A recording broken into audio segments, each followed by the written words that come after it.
ache, body ache, and it could really make you feel quite unwell. So it's more of like you feel it more physically, would you say? Often, but in young children, sometimes it's hard to tell because they may not be able to express that feeling of unwellness. So, right. Yeah. A lot has been said in the news lately about something called the Enterovirus, which actually sent children in different provinces to the hospital. The difference now between the flu and the Enterovirus. So one of the big differences is the time of year that we see both viruses. So enterovirus is often more summertime, and flu season is kind of starting now, and it's going to continue into probably until February or March.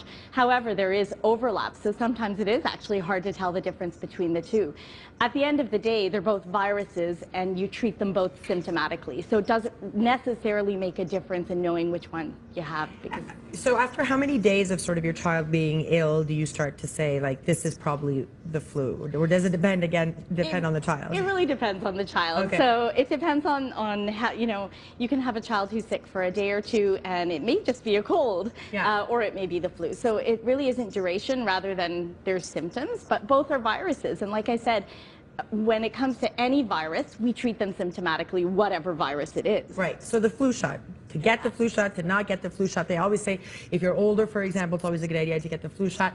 For children, of course, there's always a big debate. Should I vaccinate? Should I get a shot? What do you think? Should your children be getting flu shots? So the recommendations, it's really important to say that they do vary from province to province.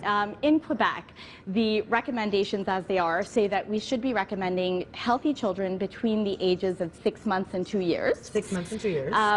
And you should also vaccinate any children who are older than that who have any chronic medical conditions such as asthma, cystic fibrosis, diabetes.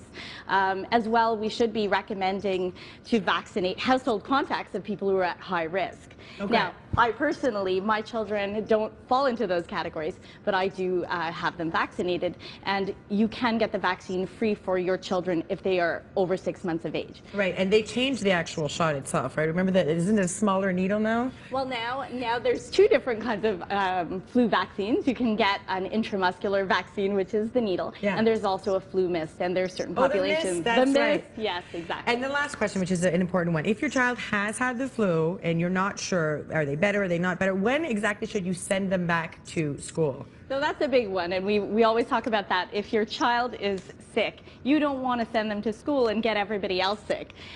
So you really, ideally, I would say pretty much any viral illness, you want to wait until they're symptom-free for at least 24 hours before sending them back to school.